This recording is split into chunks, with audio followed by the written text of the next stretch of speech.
Red button को दबाइए और सब्सक्राइब कीजिए न्यूटेक चैनल को और साथ ही साथ इस बेल आइकन को प्रेस कर दीजिए हमारा वीडियो सबसे पहले देखने के लिए। हेलो एंड वेलकम फ्रेंड्स, और आप सभी का एक बार फिर से स्वागत है एंड्रॉइड एक चैनल पर। और फ्रेंड्स, आज के इस वीडियो में हम बात करेंगे कि आप किस तरीके से इंस्टॉल कर सकते हैं ऑलवेज ऑन डिस्प्ले किसी भी सैमसंग के डिवाइस पर।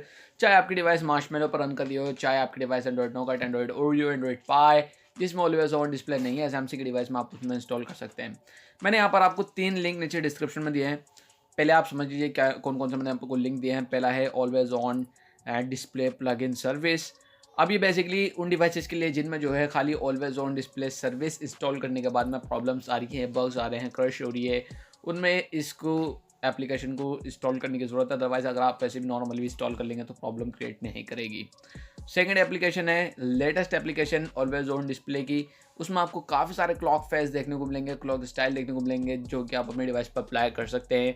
और मैं भी रिकमेंड यही करूँगा कि आप जो है लेटेस्ट वाली एप्लीकेशन को पहले इंस्टॉल करके देखिए, क्योंकि अगर वो परफेक्टली वर्क कर रही है तो काफ़ी अच्छी बात है। और हाँ, लेटेस्ट एप्लीकेशन एंड्रॉइड मार्शमैलो में वर्क नहीं करेगी। ये सिर्फ और सिर्फ एंड्रॉइड नोगट और एंड्रॉइड ओरियो के लिए बनाई गई है। हालांकि एंड्रॉइड ओरियो में थोड़ी बहुत प्रॉब्लम कर सकती है।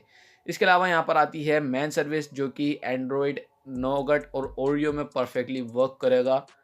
कहने का मतलब ये है, जो ये थर्ड एप्लीकेशन है ये basically man always on display है, जो कि हर एक डिवाइस में वर्क करेगी। Android Marshmallow, Android Nougat, Android Oreo सभी में वर्क करेगी।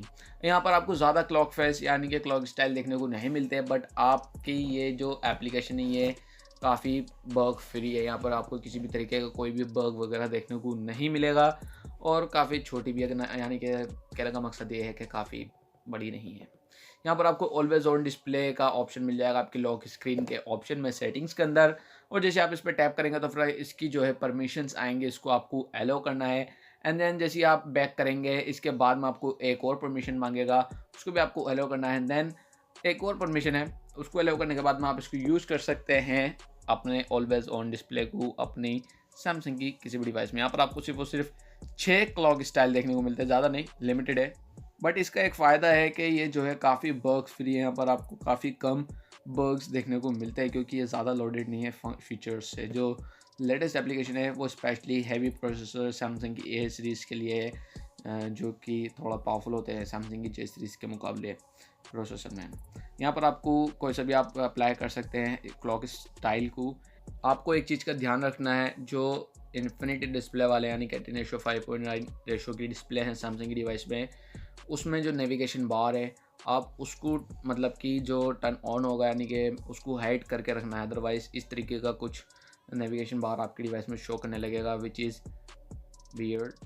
तो यहाँ पर आप डबल टैप टू हाइड कर सकते हैं। ये बस यही एक बग कहूँगा मैं, यही एक ग्लिच है। इसके अलावा यहाँ पर आपको किसी भी तरीके का कोई भी ग्लिच वगैरह देखने को नहीं मिलता। इस वाली एप्लीकेशन में काफ़ी कम फीचर हैं, और इसके जो ऑलवेज ऑन के क्लॉक स्टाइल हैं वो भी थोड़ा डिफरेंट है ओरिजिनल वाले से, बट स्टिल मुझे लगता है कि काफ़ी अच्छी है। यहाँ पर मैं आपको एक जो लेटेस्ट एप्लीकेशन है वो भी इंस्टॉल करके दिखा देता हूँ। वाले कि वो ओरियो में थोड़े बहुत प्रॉब्लम कर रही है, तो मैं रिकमेंड करूँगा कि ओरियो के यूज़र्स उसको इंस्टॉल ना करें। बट अगर आपके डिवाइस में परफेक्टली वर्क करती है तो काफ़ी अच्छी बात है।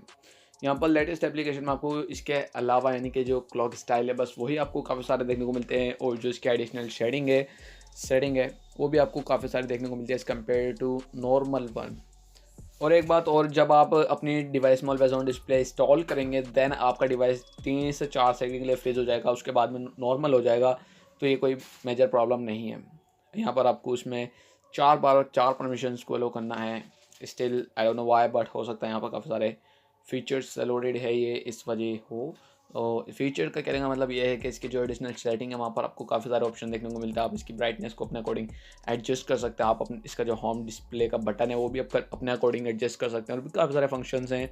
आप अगर यहाँ पर अपनी एडिशनल सेटिंग पर चेक करेंगे तो यहाँ पर आप देख सकते हैं काफ़ी सारे clock style as compare to previous one. तो जो से आपको बेहतर लगा आप वो इंस्टॉल कीजिएगा और इन्जॉय कीजिएगा ऑलवेज ऑन डिस्प्ले को अपने किसी भी सैमसंग के डिवाइस में। मैंने इस वीडियो को इसलिए बनाया क्योंकि काफ़ी सारे यूज़र्स मुझसे कह रहे थे कि भाई सैमसंग के J6 में ऑलवेज ऑन डिस्प्ले वर्क नहीं करी। हाँ, काफ़ी सारी एप्लीकेशंस वर्क नहीं करी थी, एंड फाइनली मुझे ये एप्लीकेशंस मिल गई जो इसके अंदर परफेक्टली वर्क कर रही हैं। और यहाँ पर एक क्लॉक स्टाइल और भी है जिसमें आप अपना नाम को लिख सकते हैं, रिटन कर सकते हैं, देन आप उसको एंजॉय कर सकते हैं अपनी ऑलवेज ऑन डिस्प्ले पे। ये भी मुझे काफ़ी कूल लगा। मुझे लगता है सैमसंग को ये अपने ऑफिशियल जो inbuilt clock always on display वहाँ पर बिल्ड करना चाहिए। काफ़ी अच्छा फंक्शन लगा।